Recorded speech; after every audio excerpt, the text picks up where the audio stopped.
A thin mist clings to the water as the first hint of morning light flickers over the industrial skyline. Wooden docks creak. The cold cuts through the air with the sharpness of steel. And from somewhere deep inside the labyrinth of refineries along the riverbank, a single flare rises, a plume of orange fire against the pale dawn. It glows like the heartbeat of a machine waking from sleep. A horse-drawn wagon rattles over the cobblestones as factory doors slam open. Men step into the darkness, boots pounding, clothes already soaked with the heavy scent of crude oil. A whistle screams. The day begins. Nearby, in a quiet brick office overlooking the river, a young businessman sits at his desk. 31 years old. Calm. Still. Unmoved by the chaos outside. His fingers rest on a ledger. Lines of numbers inked with impossible precision. Every cost, every barrel, every shipment, measured, studied, mastered. His name is John Davison Rockefeller, and at this moment, he controls just 4% of America's oil refining. But within a decade, he will control 90%. And within a lifetime, he will create something far greater than an oil empire. He will construct the architecture of modern corporate power, a system so deeply woven into everyday life that, even in 2025, escaping it is nearly impossible. This is the story of how it began. The post-Civil War United States is a nation hungry for growth. Railroads slice across the landscape. Factories roar. Cities explode upward in brick, steel, and ambition. Oil, once a curiosity, a smelly substance bubbling from the ground, has become the miracle fuel of the new age. Kerosene lamps light America's homes. Lubricants keep its machines alive. Fortunes are being made overnight. But the industry itself is chaos. Hundreds of small refiners fight for survival, undercutting one another, speculating wildly, drowning in waste, inefficiency, and greed. Prices swing violently. Railroads extort or collapse. Fraud is rampant. At any moment, the entire market could implode. In this storm of uncertainty, most see opportunity. Rockefeller sees vulnerability, and he understands a truth no one else sees clearly. Oil will not belong to the reckless. It will belong to the organized. What he builds in response is unlike anything America has ever witnessed. Not an oil company, not a refinery, not even an empire, but a system, a blueprint, a new way of capturing markets so thoroughly, so quietly, so structurally, that competition simply ceases to exist. The paradox at the heart of this story is simple yet staggering. How did one man, with no royal title, no military force, and no government mandate, shape the economic architecture that still governs the modern world? The answer begins with the mechanisms he forged long before anyone recognized their power. Vertical integration. If he needed barrels, he built barrel factories. If he needed transportation, he built tank cars. If railroads charged too much, he negotiated secret rebates or made deals that ensured competitors paid more. Every step of production that others outsourced, he seized. Horizontal consolidation. If a rival refinery showed promise, Rockefeller offered to buy it. If the owner refused, he triggered a price war, selling kerosene below cost until their business bled dry. If the owner yielded, Rockefeller absorbed their assets, their workers, their supply lines. One by one, refineries fell. Corporate structuring. In 1882, he created the Standard Oil Trust, the first major corporate trust in American history, a central holding organization controlling dozens of legally separate companies. It was an invention so effective that every modern corporation copies its structure today. Regulatory influence. Where rules existed, he shaped them. Where they didn't exist, he helped create them. Policies, standards, political alliances, all tilted subtly in his favor. Philanthropy as power. He built foundations that shaped medicine, education, and public health for generations. What looked like generosity functioned as influence, legitimizing an empire the public otherwise despised. Each of these tools will become chapters of this documentary. Each will show how Rockefeller's playbook evolved into the operating system of modern capitalism. But in this moment, In that small Cleveland office on that cold October morning, none of that is visible yet. Rockefeller sits quietly, studying numbers, refusing to raise his voice, refusing to gamble, refusing to rush. To the men who meet him, he seems unremarkable, thin, polite, almost fragile. But behind the calm exterior lies one of the most disciplined, relentless, strategic minds in American history. Where others see profit, he sees structure. Where others see competition, he sees absorption. Where others chase riches, he chases control. And while other businessmen build companies, Rockefeller builds systems.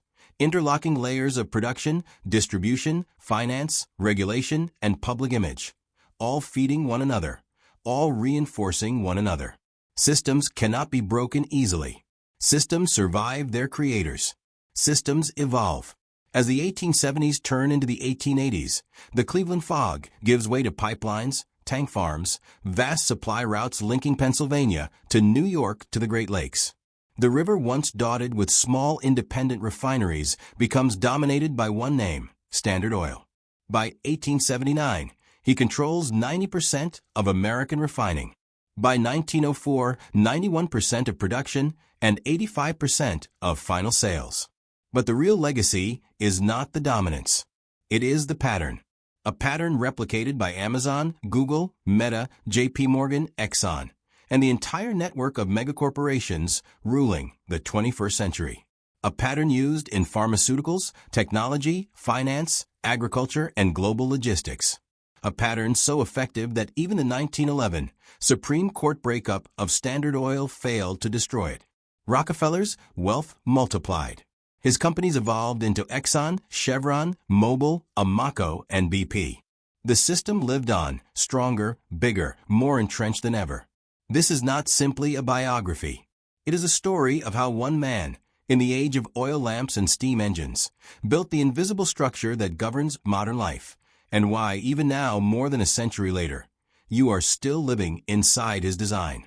And to understand how that system was built, and why it remains impossible to escape, we must begin where it all started, in the quiet, fog-covered streets of Cleveland, with a young man who saw order where others saw chaos, and who turned oil into the backbone of a new economic world.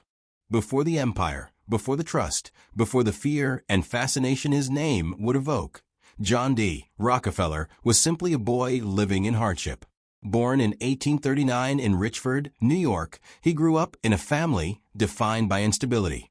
His father, William Rockefeller, was a traveling con artist, a man who sold miracle cures, disappeared for months, and taught his son a lesson that would shape his worldview.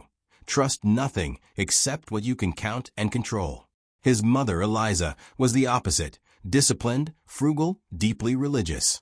From her came the lessons of bookkeeping, order, modesty, and a belief that success came through structure, not speculation. As a teenager, Rockefeller kept ledgers for pennies. He memorized costs, studied numbers, obsessed over efficiency.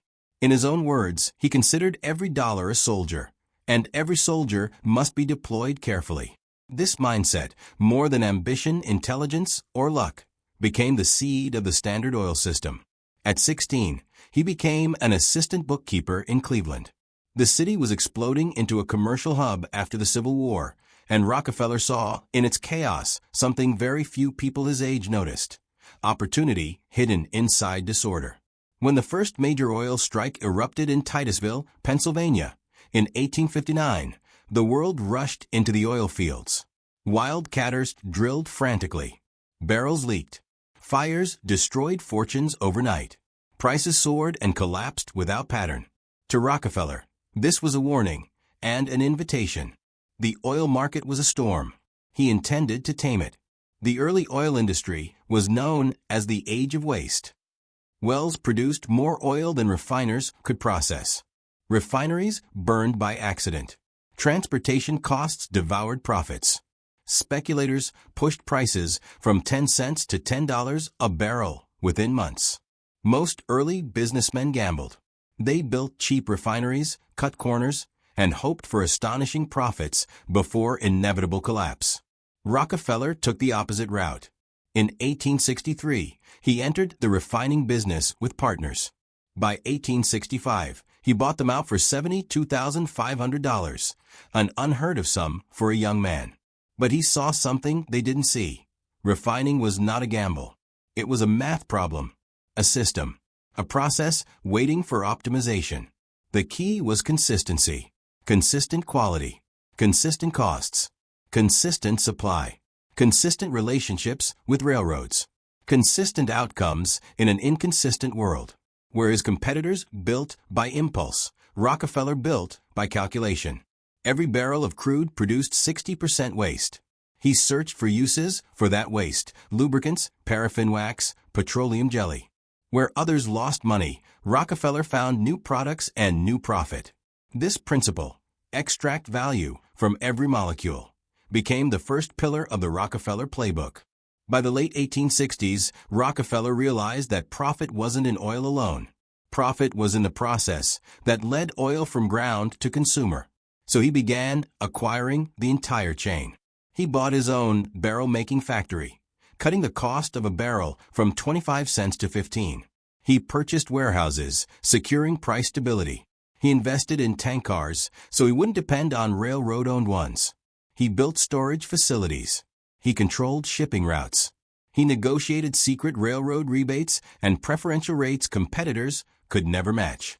Every step his rivals outsourced, he brought in-house. Vertical integration was not just about efficiency. It was a weapon. If Standard Oil's costs were lower at every stage, Rockefeller could do something no competitor could survive: slash prices to the point where they bled cash. What looked like generosity to consumers was, in reality, a pressure tactic that squeezed rivals until they surrendered or collapsed. In business letters, Rockefeller described competition as wasteful. But privately, he viewed it as something even worse: irrational. Why let markets fluctuate when one entity could manage everything? And so, with every factory acquired, every transport line secured, every cost minimized, the structure of the modern corporation was forming, quietly, relentlessly. Vertical integration gave Rockefeller power. Horizontal consolidation gave him dominance. In 1872 came the event known as the Cleveland Massacre. Rockefeller and his associates approached nearly every refinery in Cleveland, 26 in total. They offered to buy each one. If owners refused, Standard Oil launched price wars. If owners resisted further, Rockefeller offered lower prices to customers until competitors operated at a loss. Within 3 months, Standard Oil absorbed 25 of the 26 refineries. This was not personal. It was systemic. Rockefeller believed the industry could not stabilize unless a single, disciplined entity controlled it, his entity. By 1879, Standard Oil controlled 90% of U.S. refining. His rivals accused him of extortion, coercion, even blackmail. Others surrendered willingly, believing Rockefeller could create order in a chaotic industry. But to the public, something strange was happening. Kerosene became cheaper, cleaner, safer. Rockefeller's monopoly was both feared and admired. That duality would define his legacy forever. In 1882, Rockefeller introduced something unprecedented in American business: the Standard Oil Trust. Dozens of companies, once legally separate, became unified under a single board controlled by Rockefeller and his inner circle. Stockholders surrendered control in exchange for trust certificates. The trust was revolutionary. It allowed Rockefeller to coordinate across states, industries, and markets. Competitors were not simply buying rivals anymore. They were absorbing entire economic ecosystems. This trust became the template for every major corporation in the 20th and 21st centuries. Alphabet controls Google and YouTube. Meta controls Facebook, Instagram, WhatsApp. J.P. Morgan Chase controls dozens of financial subsidiaries. All of them owe their structural DNA to the 1882 Standard Oil Trust. Railroads were the lifeline of 19th century industry. Whoever controlled railroad pricing controlled the economy. Rockefeller negotiated secret rebates, drawbacks, refunds paid when competitors used the same line, and exclusive shipping deals that crippled rivals. Railroad barons needed him. He supplied them with reliable volume. They supplied him with unbeatable rates. These deals gave Standard Oil a mathematical advantage competitors could not overcome. He didn't just negotiate lower costs. He structured the transportation system so that competitors paid more for the same service. This was the moment Rockefeller's critics realized the truth. Standard Oil didn't win through size alone. It won by engineering the system around itself. As public hostility toward monopolies grew in the 1880s and 1890s, Rockefeller shifted strategies. If lawmakers wanted to regulate the oil industry, Rockefeller wanted to shape those regulations. He supported safety standards that only his refineries could meet. He favored transportation policies designed around his volume levels. He funded legal teams that drafted legislation. He influenced state and federal officials quietly, strategically. This was the birth of regulatory capture, when companies shaped the rules that govern them. Today, big tech shapes privacy laws. Pharmaceutical companies shape FDA processes. Banks shape financial regulations. The modern system began with Rockefeller's Standard Oil. By the early 1900s, Rockefeller was the most hated man in America. Political cartoonists portrayed him as an octopus strangling the nation. So Rockefeller adopted a new strategy: public redemption through philanthropy. In 1913, he created the Rockefeller Foundation with $250 million, equivalent to $7 billion today.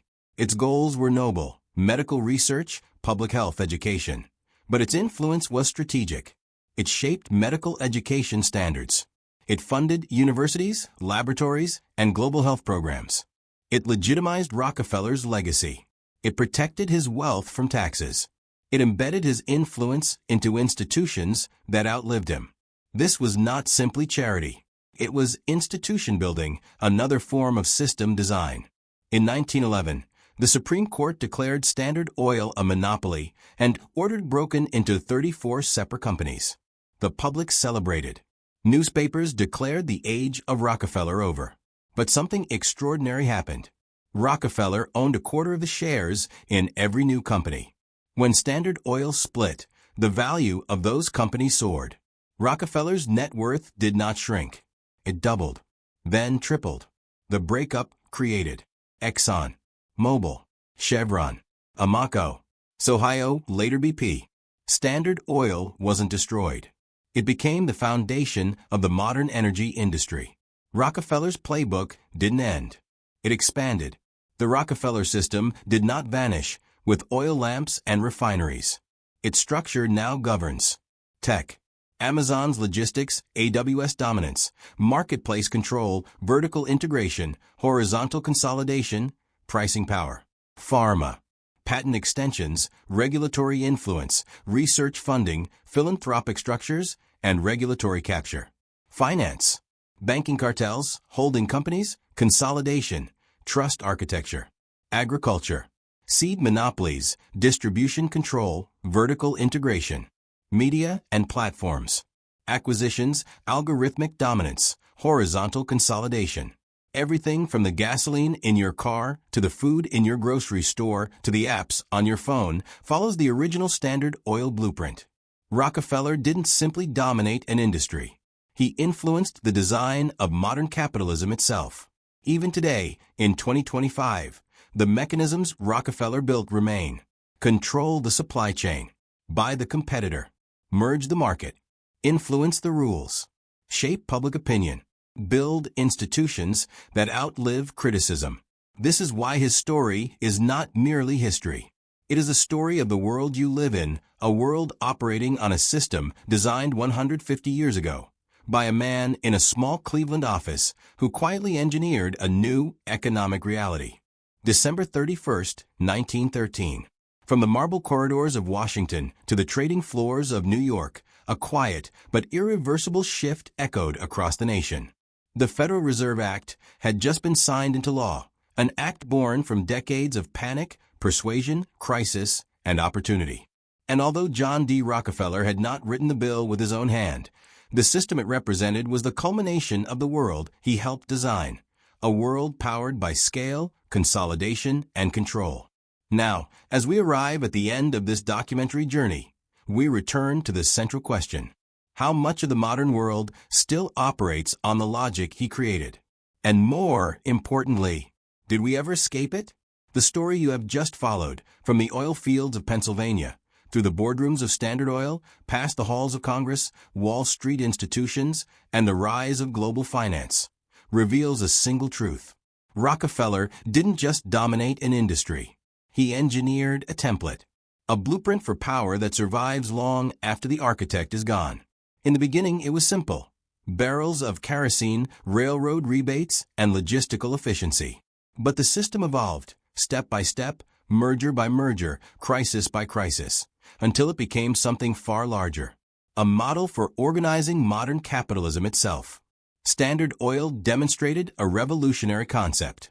If you control the infrastructure, you don't need to control the product. If you control the pathways, you don't need to control the players. This was the foundation.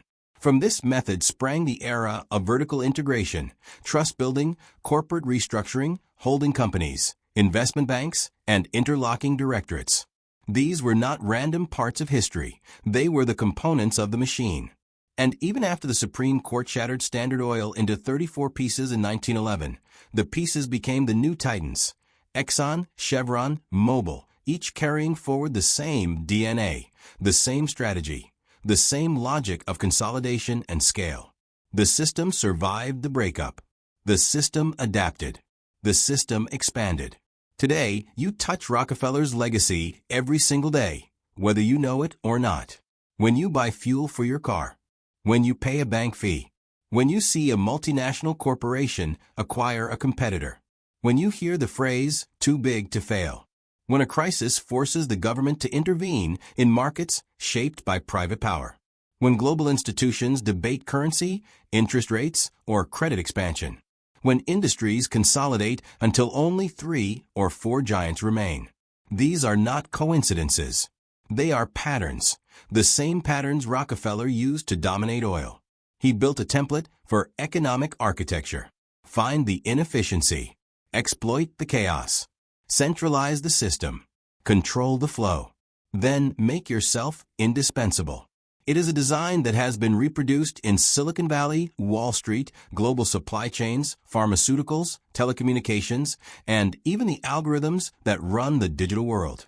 Every major industry today carries the fingerprints of the man who once refined kerosene in a small Cleveland warehouse. But every system, no matter how efficient, has a cost. By centralizing power, you also centralize dependency. By optimizing a system, you remove alternatives. By creating a world of interconnected corporations and institutions, you create a world where failure in one sector becomes a shockwave felt everywhere. This is the paradox that shadows Rockefeller's legacy. The greater the system's order, the greater the risk when it breaks. We saw it in the panic of 1907. We saw it in the Great Depression. We saw it in the 2008 financial collapse. We see it now in supply chain fragility, inflation, resource scarcity, and global energy politics. Rockefeller believed that consolidation brought stability. But stability, when stretched across nations and centuries, becomes a fragile kind of power, one held together by trust, credit, and the belief that the system cannot fail. Yet history shows us every system eventually reaches its limit. As we look at the 21st century, we see a world more interconnected, more centralized, and more dependent on massive institutions than ever before. A few corporations dominate global energy. A handful of banks move trillions across continents. Platforms owned by a tiny elite mediate speech, commerce, entertainment, and data. Digital monopolies rival the old industrial trusts in their scale and influence. And behind each of these, you can trace the lineage back to a single idea born in the 19th century. That control is not about the product. Control is about the system itself. Rockefeller didn't just refine oil. He refined power. So what does the life of John D. Rockefeller teach us? That individuals pass, but the structures they build endure. That every empire begins as an innovation and ends as a system others must navigate. That modern capitalism, for all its growth and prosperity, is shaped by choices made over a century ago. That the world we live in was not inevitable, it was engineered. And perhaps most importantly, that once a system grows large enough, it becomes impossible to escape, not because it traps you, but because every part of life depends on it. This is the true legacy of Rockefeller. Not wealth, not oil, not even the corporations that bear his imprint. His legacy is the architecture of the modern world. As the camera pulls back, past the oil fields, past the corporate towers, past the banks and institutions intertwined across continents, we are left with a single question. In a world built on Rockefeller's blueprint, are we the beneficiaries or the passengers of a machine too vast to control? The answer is not simple, but understanding how the system was built is the first step toward understanding how it shapes us still. And as long as that system persists, Rockefeller's shadow remains, a reminder that one man's vision can steer the destiny of billions.